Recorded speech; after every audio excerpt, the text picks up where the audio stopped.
tassa bhagavato arahato samma sambuddhassa. Namo tassa bhagavato arahato samma sambuddhassa.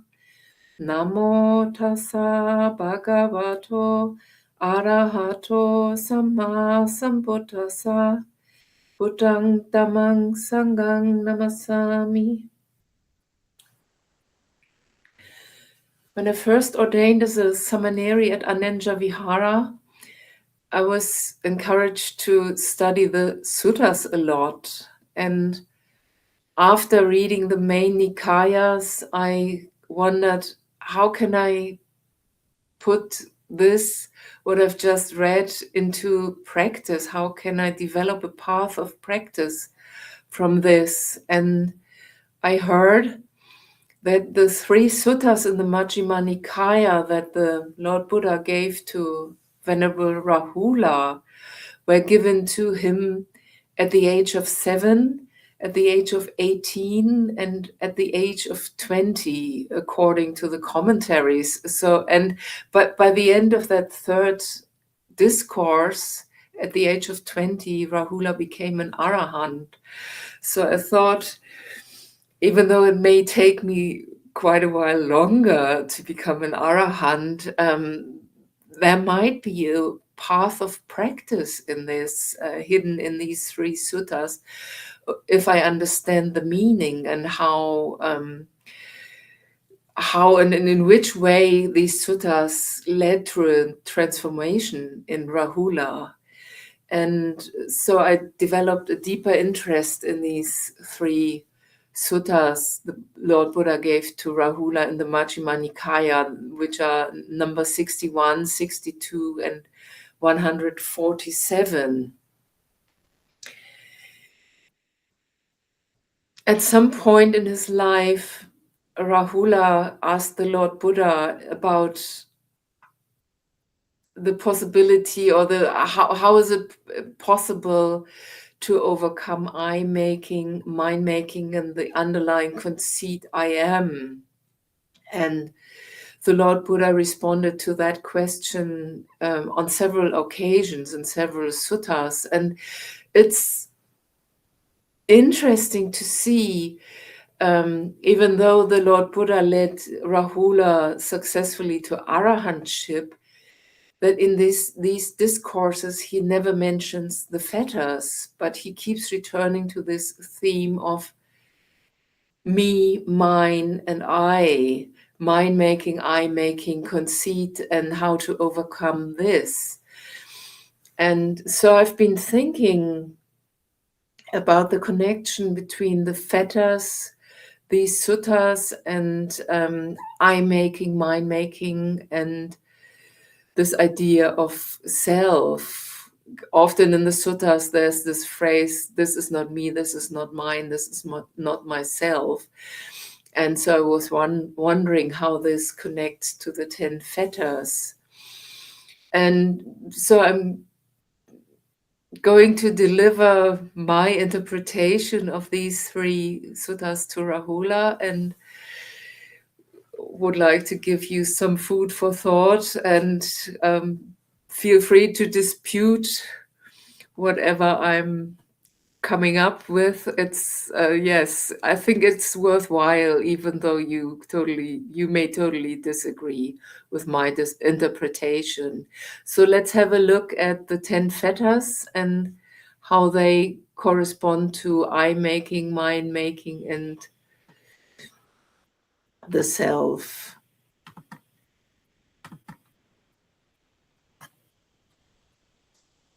So to begin with, there are the 5 lower fetters, and the first 3 of them: personality view, doubt, and wrong grasp of behavior and observances, which is silabata paramaso, are overcome by stream entry, by the first stage of enlightenment. And my interpretation is, or I've come to the conclusion that the first fetter, personality view, corresponds to the statement, this is myself. And then the fourth and the fifth fetter are sensual desire and ill will, which are basically variations of the unwholesome roots greed and hatred. And these two are rooted in the body and are overcome by overcoming the attachment to the body and becoming a non-returner. And in my interpretation, these two fetters correspond to overcoming the notion, this is mine. And then we've got the 5 higher fetters: lust for form, lust for the formless, conceit, restlessness, and ignorance. And these 5 higher fetters are overcome by becoming an Arahant. And in my interpretation, overcoming, especially the fetter of mano, conceit, corresponds to overcoming the notion of I am, basically giving up the duality of subject and object. And I'm going to prove this by analyzing the 3 suttas given to Rahula in a bit more detail. Let's start by looking at what the Lord Buddha says to Rahula in the discourse to Rahula at Ambalitika, Majjhima Nikaya number 61. I've prepared a small passage from there. In this sutta, the Lord Buddha encourages the 7-year-old Rahula to reflect on anything he's doing. To act upon reflection. He says to him, Rahula, in action with the body, by speech or by mind, should be done after repeated reflection. And he encourages Rahula to do this reflection in 3 stages. First, before starting an action in body, speech, or mind, then while performing an action in body, speech, or mind, and then reflecting in hindsight after completing an action by body, speech, or mind on reflecting on the wholesomeness of this action. So, for instance, before beginning an action, the Lord Buddha encourages Rahula to ask, would this action that I wish to do with the body, by speech or by mind, lead to my own affliction or to the affliction of others, or to the affliction of both? Is it an unwholesome bodily, verbal, or mental action with painful consequences, with painful results? And of course, there's also the alternative. The result of this reflection could be either what I'm planning to do by body, speech, or mind is wholesome and doesn't lead to anyone's affliction, then it's okay to carry on and perform this action. Or the result of this reflection is, this leads to my affliction or to somebody else's affliction and will lead to a painful result, to an unwholesome result, and then one should not even start performing this action. And the same, while carrying out an action, one should stop if one becomes aware that this is an unwholesome action that leads to one's own affliction or somebody else's affliction and has painful consequences. And after completing an action, the reflection on hindsight could be, if you know this action that I did with the body, by speech or by mind, did not lead to my own affliction, or to the affliction of others, or to the affliction of both. It was a wholesome bodily, verbal, or mental action with pleasant consequences, pleasant results. You can abide happy and glad, training day and night in wholesome states.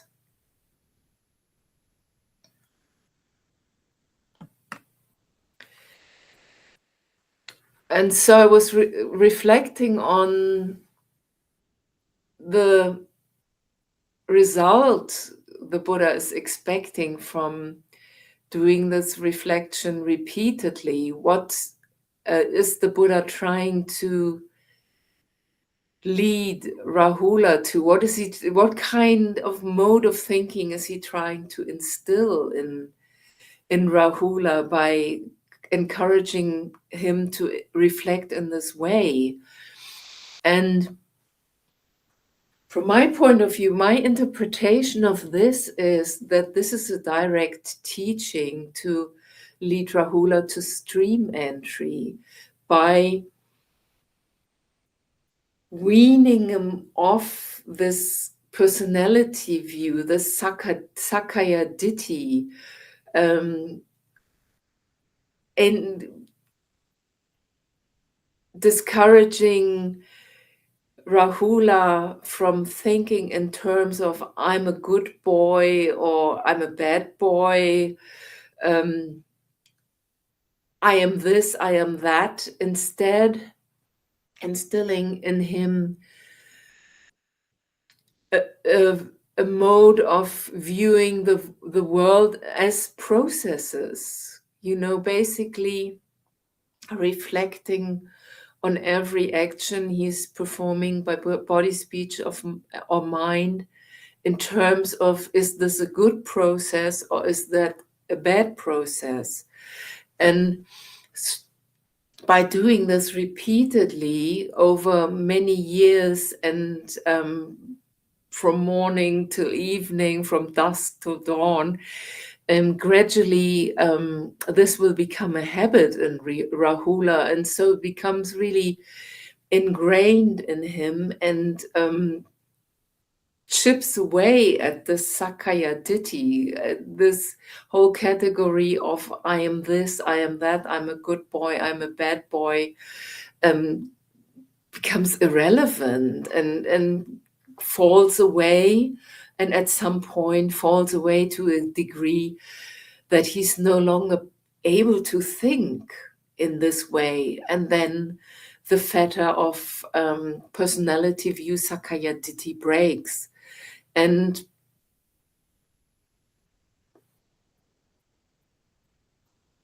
I think I've never heard of anyone breaking one fetter, I think if the Sakaya Ditti breaks, then the other two, you don't need to worry about the other two fetters. They will automatically disappear alongside Sakaya Ditti. So the three of them go together, because once you enter the stream, once you have achieved this keyhole peak through, you've seen the Nibbana through the keyhole, and had a kind of sneak preview to Nibbana in this moment of stream entry. All doubt about what's the path, what's Dhamma, what's not Dhamma, what's not the path, falls away,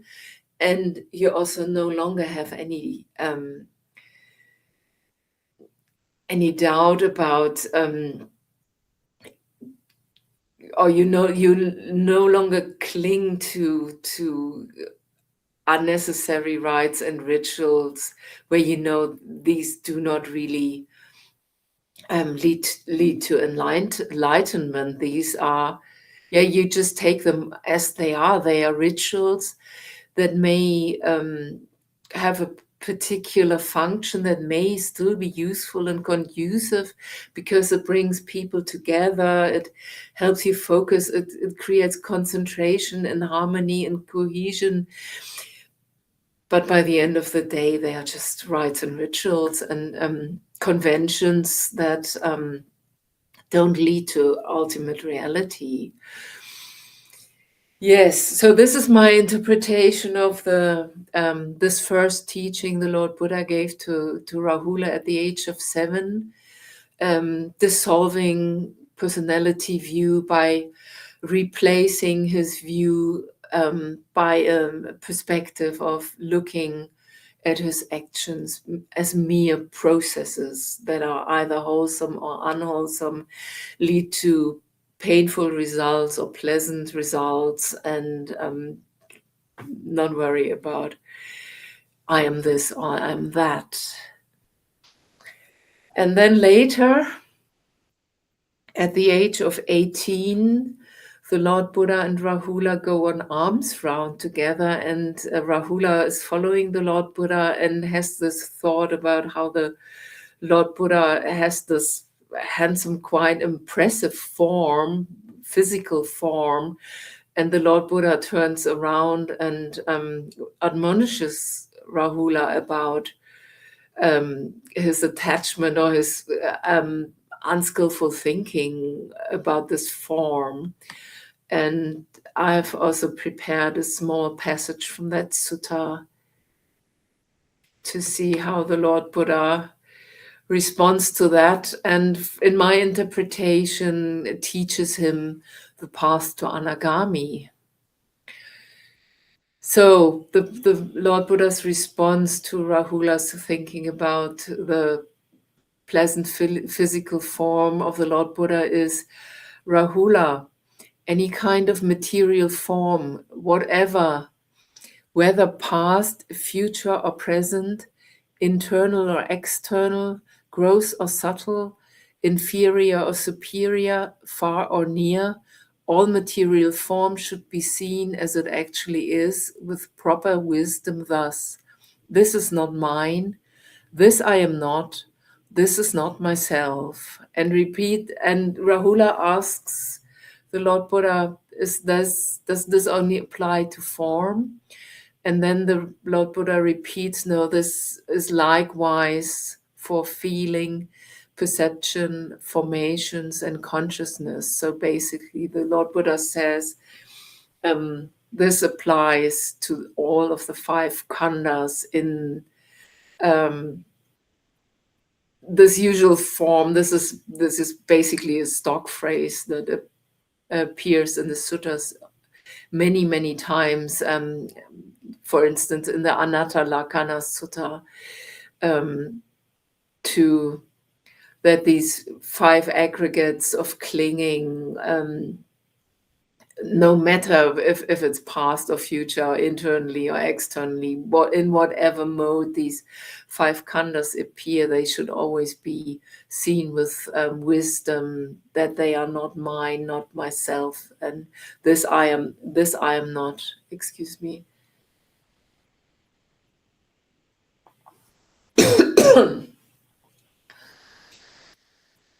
At this point in the sutta, Rahula says, I've been admonished by the Lord Buddha in this way. I better forget about going on alms round and contemplate what he has just said to me. I think at that point he felt quite unworthy, actually, of going on alms round, and said, I better attend to my practice. And I think he was the chief disciple in the category of being eager to practice, and so he lived up to that reputation at this point.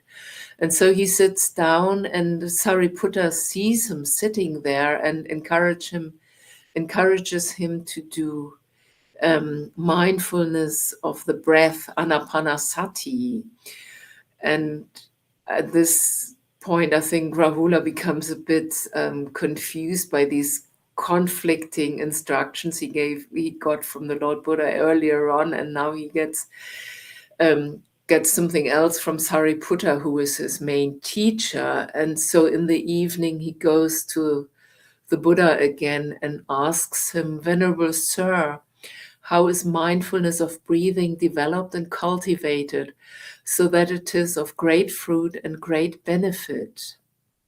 And then the Buddha gives a very interesting, slightly confusing answer to Rahula, because he doesn't respond directly to this question. He doesn't mention mindfulness of breathing for many paragraphs, but instead he starts talking about the four great elements and says, "Rahula, the internal earth element and the external earth element are simply earth element, and that should be seen as it actually is with proper wisdom thus: this is not mine, this I am not, this is not myself."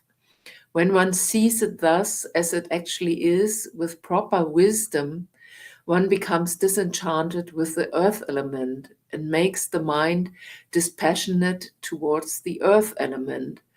And he repeats that likewise for the other elements of water, fire, air, and space.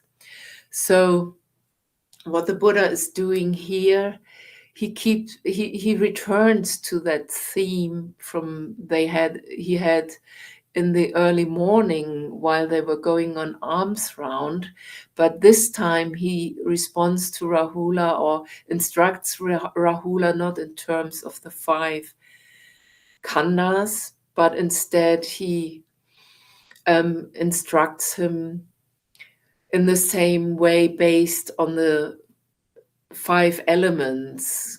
At this point, he adds the space element to the four great elements of earth, water, fire, and air.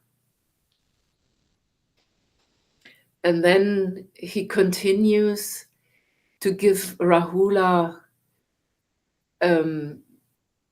quite a number of additional meditation objects, and is still not responding to this request for instructions regarding anapanasati, mindfulness of the breath.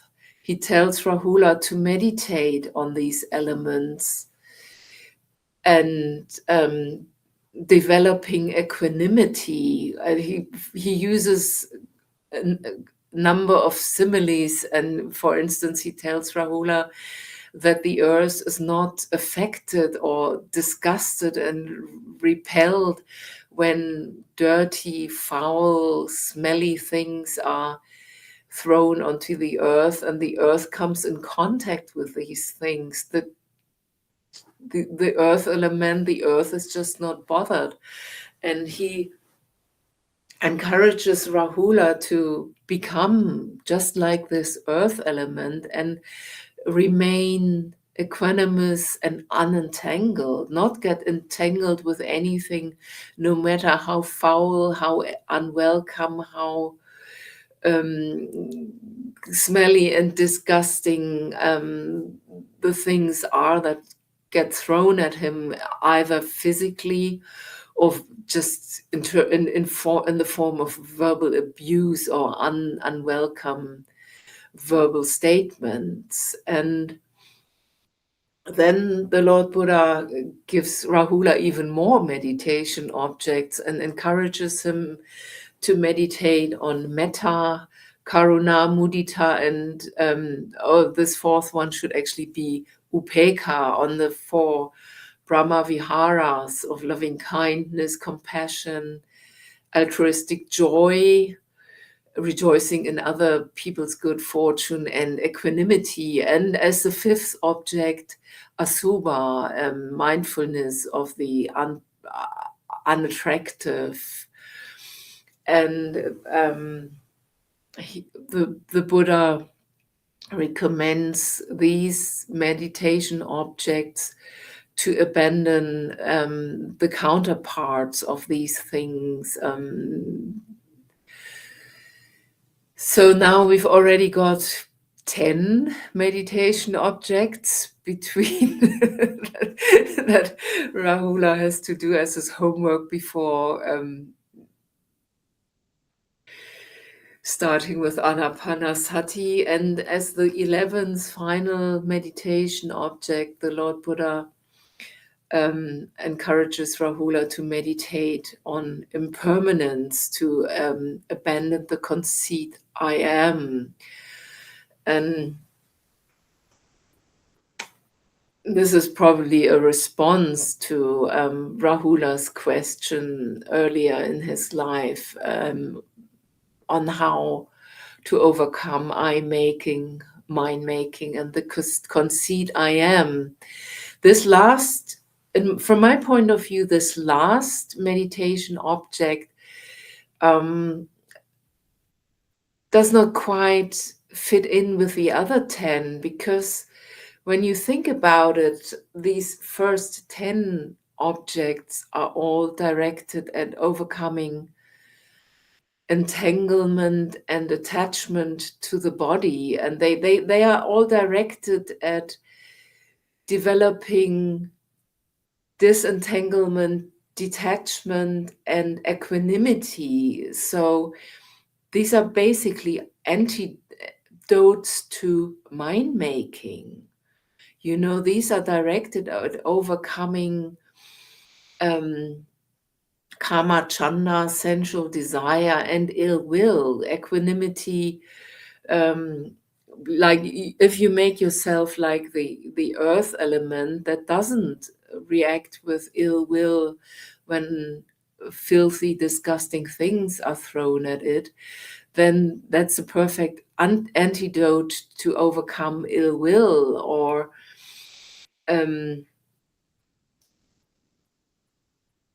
Asuba practice, for instance, is a perfect antidote to overcome sensual desire, karma, chanda. So all these meditation objects are directly leading to overcoming the fourth and the fifth fetter. So from my point of view, this whole sutta has the aim to lead Rahula to becoming an anagami. And after explaining these 11 meditation objects to Rahula, the Lord Buddha finally ends with explaining Anapanasati in the usual form of, I think he uses the 4 tetrates in this context. So he explains mindfulness of breathing to Rahula and confirms that indeed, if he is practicing this in this way, it will lead him to great fruit and great benefit.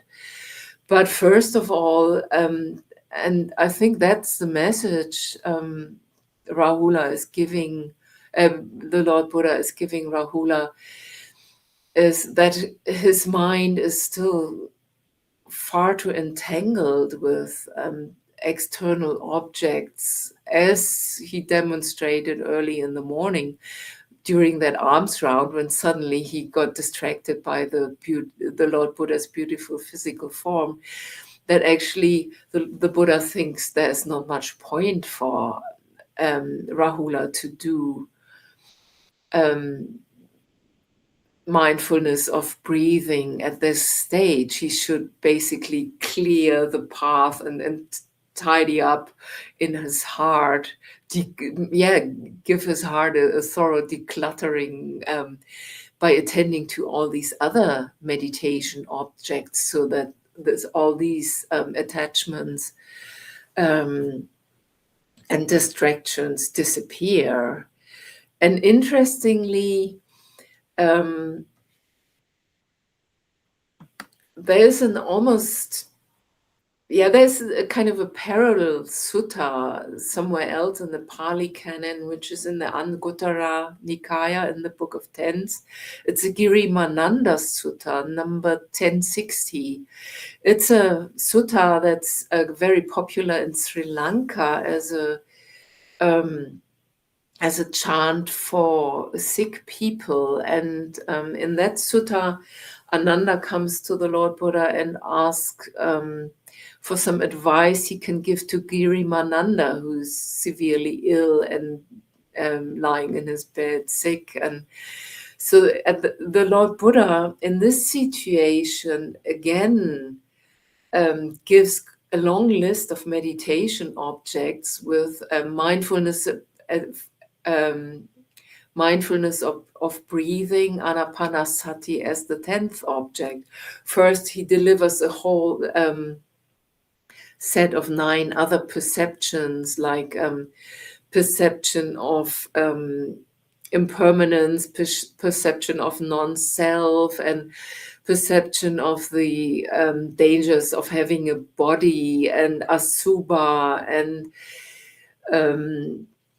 the sanya of abandoning unwholesome thoughts, and desirelessness, and dispassion towards the world, and cessation. And so there's this whole list Ananda has to remember and relate to the Sikiri Mananda, and only the 10th object in the sutta is Anapanasati. And after hearing the sutta, Girimananda recovers from his illness. And in this case, I also think this is a very strong teaching towards anagami. This is all about separating body and chitta, kaya and chitta, and by establishing this as detachment, no longer getting entangled with the body, staying out of the way of the body has a much better chance to heal itself. And of course, the second dart of adding mental suffering to one's physical ailment disappears when one no longer attaches to the body and gets entangled with the body. And so immediately, I think the symptoms are reduced by some of the people who are actually at that stage of the practice, say it's more than 95%, by disentangling yourself from the body, you turn a mountain into a molehill, basically, instead of the other way around, what we are usually doing. So yeah, this is my interpretation of this second sutta the Lord Buddha gave to Rahula at the age of 18. This was a teaching to lead Rahula to the stage of anagami, to the overcoming of the attachment to the body. And then 2 years later, at the age of 20, the Lord Buddha one morning had the insight that, today is the day that Rahula's faculties have ripened to a stage that he's ready to become an Arahant. So I assume this teaching Rahula received at the age of 18 really bore fruit, and by the age of 20 he was an anagami and ready for more. So let's have a look at a passage from the Majjhima Nikaya 147, the shorter discourse of advice to Rahula.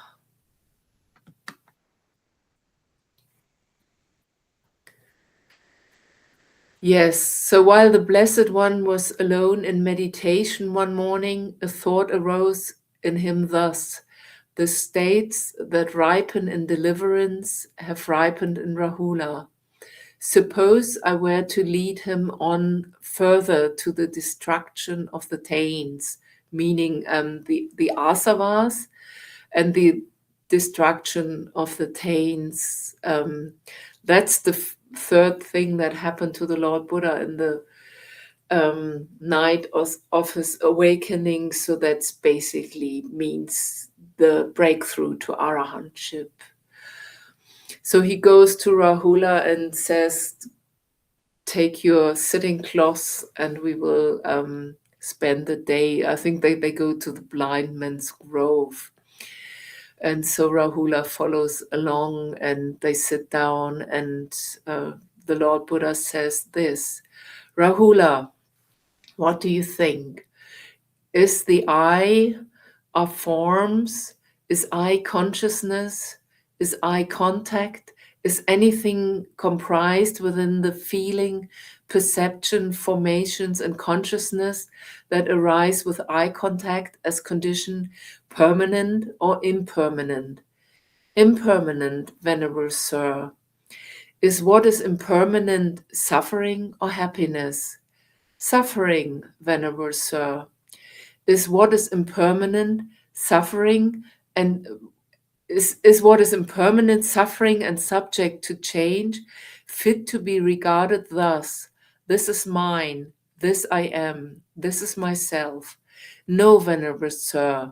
And he goes through the other senses in the same way. So this is basically the same question and answer session that appears in many other places. For instance, in the Anatta Lakkhana Sutta, where the Lord Buddha asks the group of five if these if the five khandhas are impermanent, and is what is impermanent suffering, sukha or dukkha, suffering or happiness, and they always have to say, well, this is impermanent suffering and not fit to be regarded as this is mine, this I am, this is myself. And what's different in this sutta is that the Buddha starts with a sense, the five senses and their corresponding objects, and goes through the whole list of first the I, the forms, and the I consciousness, and establishes that these three are impermanent. Then the three of them together create eye contact, that's also impermanent. And then anything that arises from this eye contact and sort of permeates into the khandhas is also impermanent. And what's interesting in this context, the Buddha only mentions the four nama khandhas, feeling, perception, formations, and consciousness. He doesn't mention the rupa khandha. And I think this is because he's doing it like that because the rupa khandha is totally irrelevant in this context because Rahula is already an anagami. He has overcome any attachment to the physical form, to the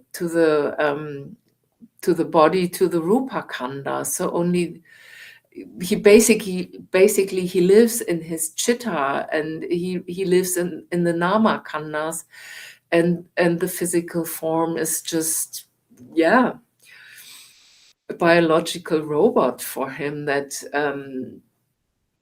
is kind of the user interface in his physical existence in this life, but it's no longer relevant as an object for teaching and for contemplation. And so what the Lord Buddha is explaining here is how all sensory inputs, so the five senses, kind of filters into permeates into the nama khandhas and kind of fills them up.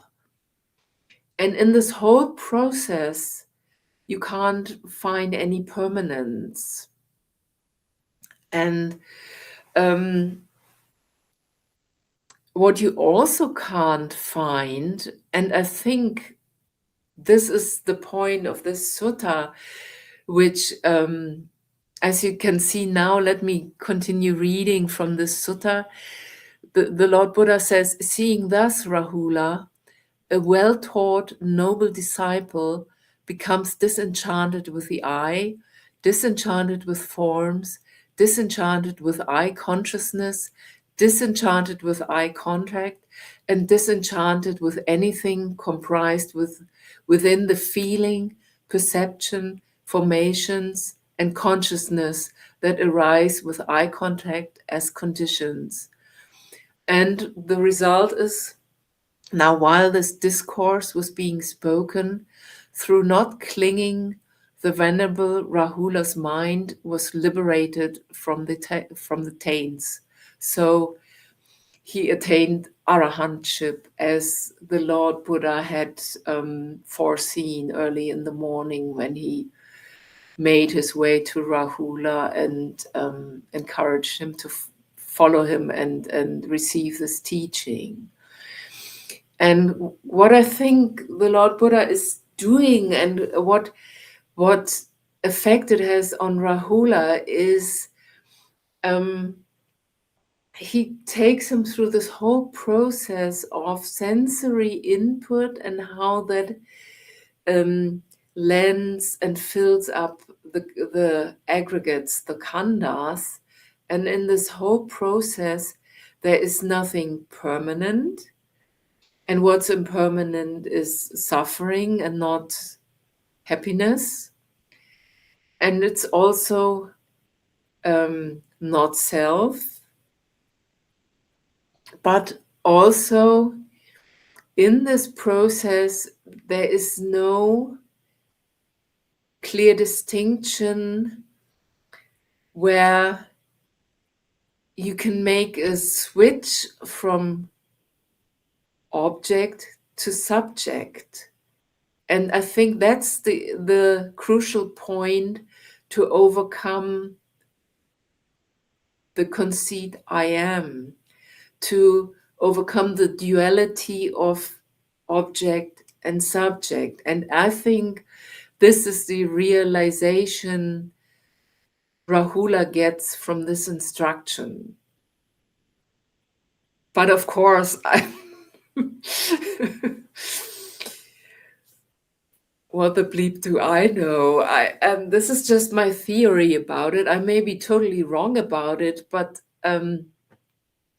this is an interpretation that kind of makes sense to me. And maybe, yeah, let's return to that first summary once more.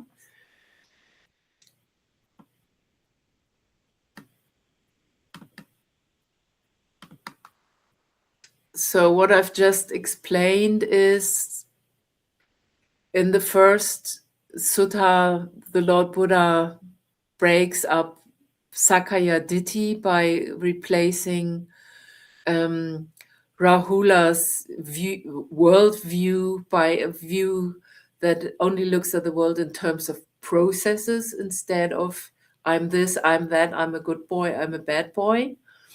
In the second, so that overcomes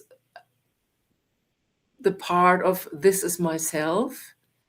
And then in the second discourse, the Lord Buddha gives Rahula all these objects that target the attachment to the body.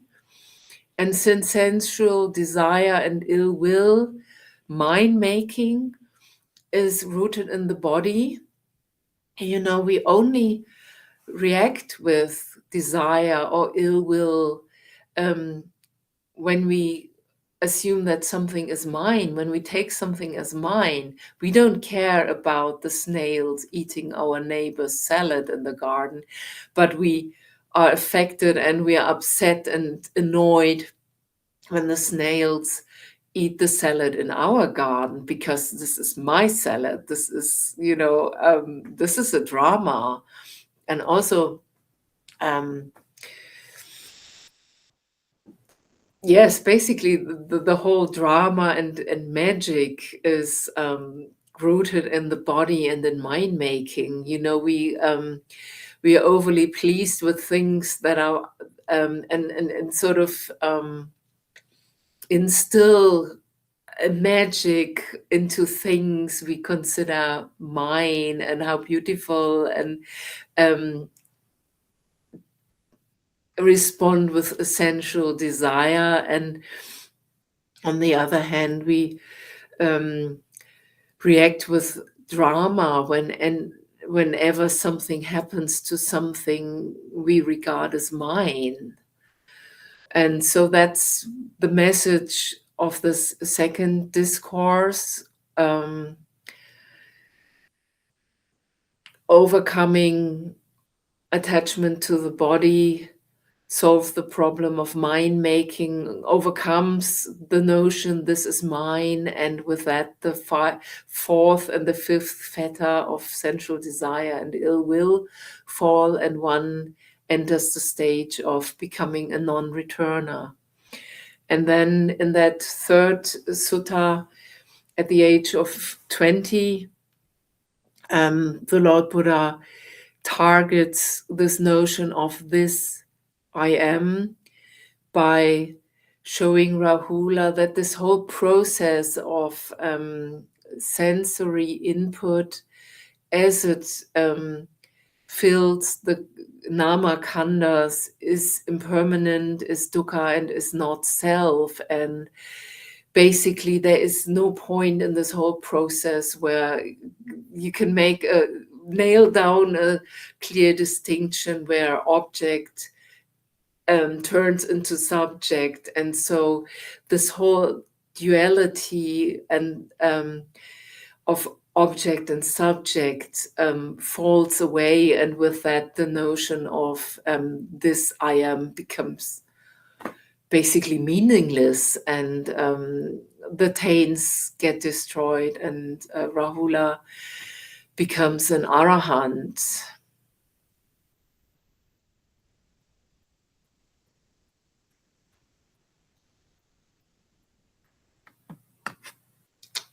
Yes, so this is my take on Rahula's path to enlightenment. All I can say, I offer this for your reflection. Ewang.